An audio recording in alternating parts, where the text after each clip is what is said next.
Good morning मंडळी. नवीन दिवसाची नवीन सुरुवात. सकाळी सकाळी लागली मी कामाला. अंगणामध्ये सडा टाकून झालं, रांगोळी झाली, आंघोळ पण झालं, फरची वगैरे सगळं पुसून झालं.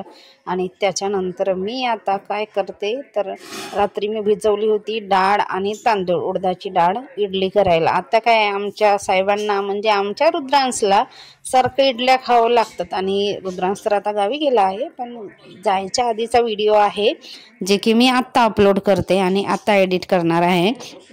तर त्याला इडल्या खायच्या असतात आणि वेळेवर सांगतो. इडली डोसे असा प्रकार आहे, पदार्थ आहेत की ते त्याची प्रिपरेशन आधीच करावी लागते. वेळेवर होतो का पण नाही ऐकत, मग त्याला तेव्हाच खायचं असते. पण काय करणार, मग रात्री भिजवून दिलं आणि म्हटलं सकाळी दळते, बारीक करते आणि पटकन सकाळी त्याला नाश्त्याला वगैरे करून देते. तर तो अजून झोपलेलाच आहे. मी उठली, कामं असेल माझं ते केली आणि आता मी पीठ दळून ठेवते. तोपर्यंत रेस्ट करेल पीठ आपला अर्धा एक तास त्याच्या उठेपर्यंत, आणि माझी जी कामं असतील ती मी करून घेते. आता काय मुलांच्या हट्टापुढे कुठं ते पीठ फुगेपर्यंत वाट बघायची आणि काय करायचं. असू दे, आता ज्यांना म्हणजे मुलांना जसं खायचं आहे तसं वेळेवर देणं गरजेचं आहे. नाहीतर मग ते खाण्याची जी इंटरेस्ट असते ना त्या मुलांची ते निघून जाते आणि मग मुलांना बाहेरचा पदार्थ वगैरे खायची सवय लागते. तर माझं कसं आहे, मोस्टली मी तर सगळे पदार्थ म्हणजे रुद्रांसला बरेच पदार्थ आवडतात ते घरी बनवायला शिकली. जास्तीत जास्त घरीच बनवून देते. ते मोमोज आणि पाणीपुरी तेवढे बाहेरून आणतात, नाहीतर फ्रेंच फ्राईज हे म्हणजे बरेचसे पदार्थ मी त्याला घरीच करून देते. आणि लहान मुलांना कसं घरचं जेवढं खाणं पिणं किंवा पदार्थ आपण दिले तेवढे हेल्दी असतात. बाहेर कसे बनवतात काय करतात आपल्याला थोडी माहिती आहे. आणि बाहेरचं म्हणजे मुलांना खायला देणं तेवढंच हानिकारक आहे. आणि बाहेरचं एकदा का खाल्लं मग सारखे बाहेरची चटक लागते मुलांना. रुद्रांस उठला, इडलीच्या नावानेच त्याला उठवलं. इडल्या शिजल्या, म्हटलं चल उठ खायला. तर तो थोडासा आडस काढला त्याने आणि उठला. रुद्रांसचे पप्पा सुद्धा आज इडली सांबार चटणीचाच नाश्ता करून जाणार. आणि यांना पण सकाळी असं काही नाश्ता दिलं ना तर टेन्शन नसते. आणि यांचं काम कसं आहे, बिलकुल टायमिंग नसते जेवायची, दुपारची म्हणा किंवा रात्रीची. कसं 24 तास ड्युटी आहे. आणि लाईनमॅन म्हटलं तर आपण म्हणजे लाईनमॅनची अशी ड्युटी आहे की 24 तास ड्युटी असते. त्यांना आपली ड्युटी करावीच लागते. आणि लाईट अशी सांगून जात नाही ना कधी जाणार कधी येणार, आणि मग जावंच लागते त्यांना. आणि जास्त वेळपर्यंत बंद पण ठेवता येत नाही, मग जातातच आहे. आणि यांची एक सवय आहे की आपल्या कंझ्युमर लोकांना अजिबात कशाची कमी पडता कामा नये.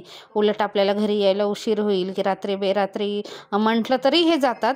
त्याच्यामुळे ज्या ज्या भागामध्ये हे ड्युटी करतात ना त्या भागातले सगळेच लोक खुश असतात की असा लाईनमॅन आहे. स्वतः झाडावर चढून फांद्या वगैरे काटणार, स्वतः सगळं करणार. सगळं म्हणजे कामामध्ये यांचा चांगला हात साफ आहे. त्याच्यामुळे लोक पण प्रेम करतात. जसं आपण ड्युटी तर सगळेच करतात, पण आपण आपल्या ड्युटीला मनापासून केलं तर आपण पण खुश असतो नाही का. त्या पद्धतीने असते यांचं. असं काही सांगितलेलं त्यांना नाही आवडत आणि व्हिडिओमध्ये पण यायला त्यांना नाही आवडत. तुझं तू कर, तुझं तू बघ म्हणतात. तर मी काही त्यांना सहसा व्हिडिओमध्ये घेत नाही. कधीतरी थोडीफार अशी क्लिप घेते. चला बोलता बोलता माझ्या इडल्या पण होत आहेत.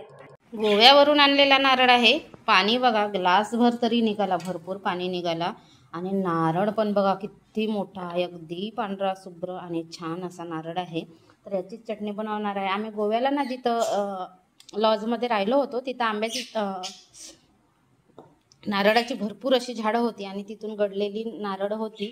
तिकडे खातच नव्हते कोणी, बऱ्याच सगळ्यांनीच वेचले, 2-2, 3-3, 4-4, 5-5 भरपूर वेचले आणि तिकडे खाल्ले सुद्धा आणि आणले सुद्धा. तर मी पण 4-5 आणली होती. एक जाणवीला दिले, बाकी मी ठेवलं आहे 3.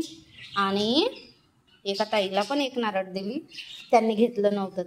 तर आता मी इडल्या बनवते. तर ह्याचंच रुद्रांसाठी चटणी बनवून देणार आहे. रुद्रांसला खोबऱ्याची चटणी खूपच आवडते.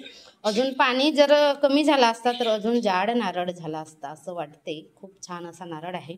विकत घ्यायचं म्हटलं तर 40 रुपयाला नारळ आहे आमच्याकडे.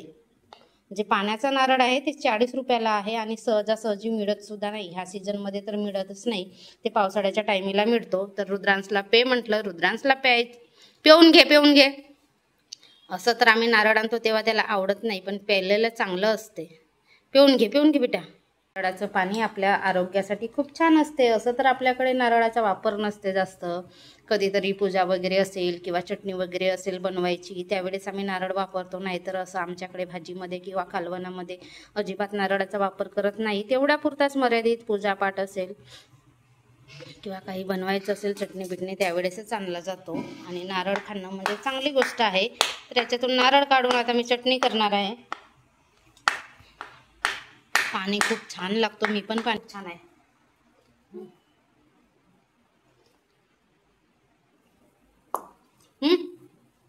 अभी पुरा फिनिश कर. गरमी तर बघा, तिकडे होतो तर पाऊस येत होता आणि छान वाटत होतं, पाऊस येत होता, पण असं फिरायला किंवा खरेदीला तर अजिबात जमत नव्हता. आणि इकडे बघा असा तेल निघतो चेहऱ्याचा, हे तुम्हाला काय सांगू, इतकी गरमी आहे. तयार आहे मस्त आपली फ्रेश नारळाची कोकोनट चटणी, नारळाची चटणी. तर हे असं तडका लावलेलं ना, जिरा कढीपत्ता राईचं तडका लावलेलं रुद्रांसला आवडत नाही, पण थोडंसं मी तडका लावते, तेव्हाच तर टेस्ट येईल ना जेवणाची. आजकाल कसं सगळं काही असं खताचं वगैरे असते, त्याच्यामुळे टेस्ट येत नाही. नारळाचं सोडून द्या बाकी वस्तूचं, पण याला असं राई नाही आवडत, जिरं नाही आवडत, सगळंच काढावं लागतं. पण टाकली मी, टाकते. नाही आवडत म्हणून कसं चालेल, सगळंच खावं लागतो. आणि डोश्याचं आपलं इडलीचं आपलं अजून शिजतोच आहे बिचारा, वाट बघतो येऊन येऊन. 6 वर्षामध्ये रुद्रांशने कधीच इडली खाल्ली, 6 वर्षामध्ये रुद्रांशने कधीच इडली खाल्ली नाही. आणि आता आम्ही गेलो फिरायला तेव्हा त्याने 2दा इडली खाल्ली, म्हणून त्याने इडलीची फरमाईश केली. तर मी आता त्याच्यासाठी म्हणून इडली बनवून देते. आणि गरमी तर बघा, आंघोळ केल्यासारखं वाटत नाही, असं सरळ डोक्यातून घाम खालीपर्यंत जाते. इतकी विदर्भातली गरमी भयानक आहे. गरमीमध्ये यायचंच नाही विदर्भात, कोणी पण यायचंच नाही असं वाटते मला. तर कोकणात किंवा काश्मीरमध्ये जन्म घ्यायला पाहिजे असं वाटते. चला असो, रुद्रांशने 6 वर्षात कधीच इडली नव्हती खाल्ली, आता बाहेर गेलो तर 2दा खाल्ली. तर तो म्हणाला मी आता इडली खाणार, तर त्याच्यासाठी म्हणून मी इडली बनवते. नाहीतर डोसा तर आमच्याकडे 8 दिवसातून 15 दिवसातून 2दा, 8 दिवसातून 1दा होतो, कारण त्याचा फेवरेट डोसा आहे. बऱ्याचदा टिफिनमध्ये डोसा घेऊन जातो, घरी पण डोसा खातो, सारखं डोसा पुराण चालू असते त्याचं. आता पहिल्यांदा त्याने इडलीची फरमाईश केली, तर इडली बनवते त्याला. इडल्या तयार आहेत बघा आपले, मस्त असे चिटकले वगैरे नाही, व्यवस्थित पटकनच निघाले. स्पॉन्जी नाही झाले, कारण का मी सकाळीच दडले होते आणि दडल्याच मग इडल्या बनवल्या, कारण ह्याला पाहिजेच होते. मग आता काय करणार, पीठ काही आंबलं नाही, काही नाही, एकदम ऑन द स्पॉट बनवले, त्याला खायचे होते म्हणून.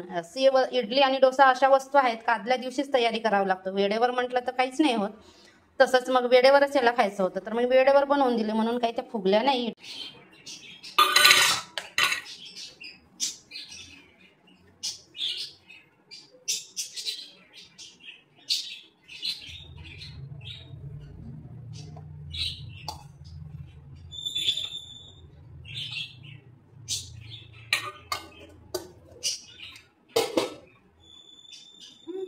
तयार आहे रुद्रांची प्लेट इडली डोस्याची. रुद्रांश बसला आहे टीव्हीकडे, मी आता घेऊन जाते त्याच्याकडे.